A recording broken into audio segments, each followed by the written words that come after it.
Hey everyone, it's Fitz with the PowerTalk following Monday's press conference up at the Veneer Football Complex. We're back. It's my backyard. I haven't taken all my gear down to the studio yet, so I'm just going to shoot this one out here. It's a beautiful day in Kansas. I'm hanging out with my dogs. If you caught up on that story, it's good to be home with them. But we had good travels back. Talked to so many wonderful K-Staters on the way in Ireland and on the flight back. It was a really cool once-in-a-lifetime trip. Let's start there with what was commented on at the press conference, and because it's back to business here. There's a game on Saturday with North Dakota. K-State's got to gather themselves, and honestly, teams not responding well to losses in the Aer Lingus Classic has often soured their seasons, and so that's something K-State needs to guard against. And I think they will. I don't think there's going to be a problem with that from this group. I think they know what they can be, and that this one game certainly doesn't sum them up. One of the ongoing themes from K-State fans that didn't go was they should have never done this. And I'm going to tell you right now, it'll happen again, because while football programs are about everyone, whether it's the coach or the players or the athletic department, the university, the fan base, or the community, all things have to be weighed into that. And for Chris Klieman, this was an opportunity he gave 100+ young men that are in his football program that may never be matched again in life, or certainly gives them more of a worldview. And I think the desire is to do this again.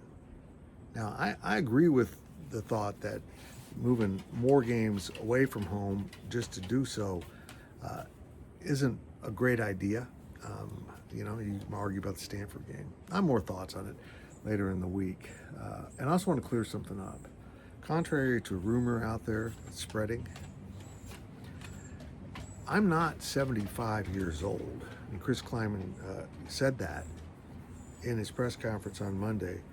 I have the knees of a 75-year-old, but the sense of humor of a 15-year-old dad of 7, if that makes any sense.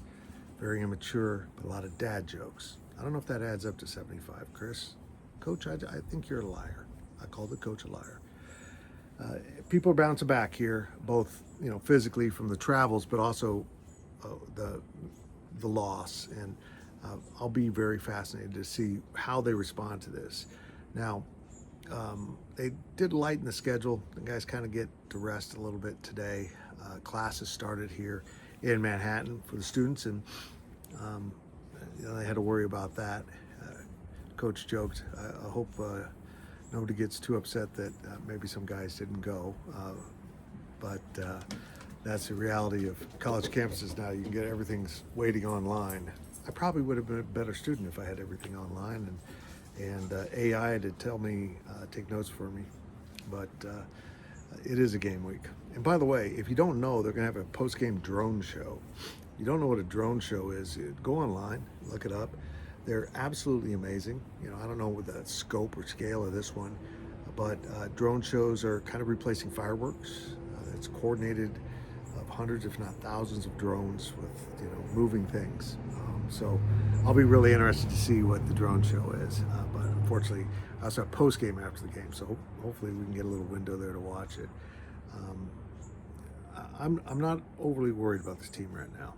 You got to give me a game or two. They've got a game Saturday. North Dakota's a pretty good team. It's got a new coach.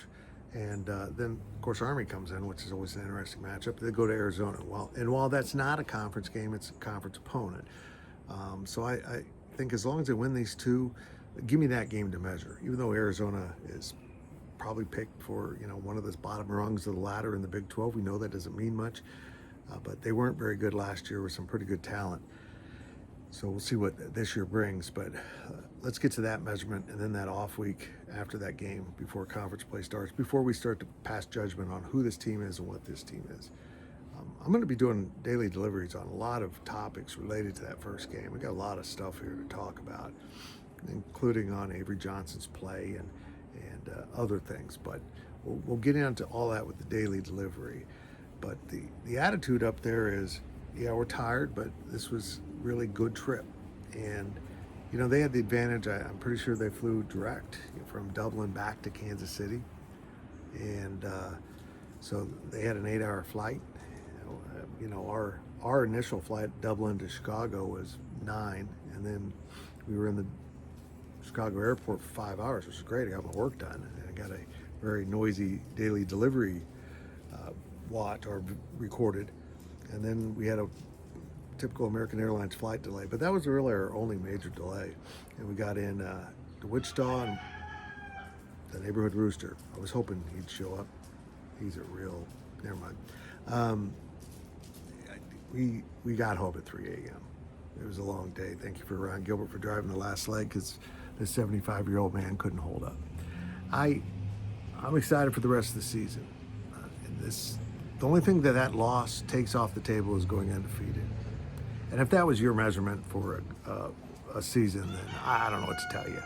K-State's never done it before, and it would be great to do it, but that involves the national championship. But even undefeated, going through the Big 12 championship has never been done. So I think that is a worthy goal, but it can't be the bar. And I think it's interesting how the bar has moved for K-State fans, and it should. As I told someone on radio that that first win Bill Snyder had in 1989 against North Texas State, was what they were at the time, felt like the program had won the Super Bowl, because they had played 30 games without a victory. And then they went 5-6, and that felt like a Super Bowl. And eventually, the winning we got so accustomed to it, 10 wins and 11 wins. And I always tell people, it's not easy. I think Iowa State did it for the first time last year.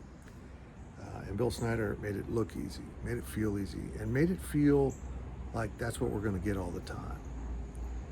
So when 8 wins becomes a failure, you've got a high bar. I'm not saying you shouldn't have a high bar.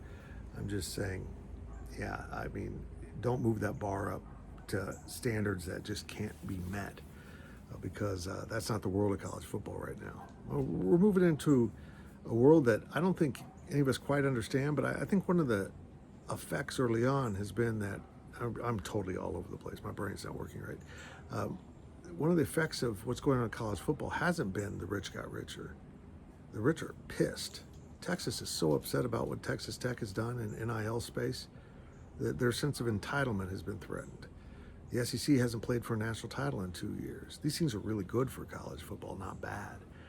So we'll see what the future brings us. But as for your Wildcats, I'm not too concerned. I'm not. I'm disappointed in some of the things, how they played. I'm disappointed in some of the things, coaching decisions. I don't think they were necessarily aggressive enough in some areas of the game, not polished enough. And Iowa State was in those areas of the game. And I think it was costly. So everyone knows the price was paid. And now, here come the dogs. And now, it's the rest of the season. 11 more games. 3 Saturdays without football. It's going to be really weird, but the season is upon us. We've waited a long time for this season. Don't jump off the boat, off the ship after one game. There's a lot more football that's about to be played. Excuse me, dude. Didn't mean to get in your way.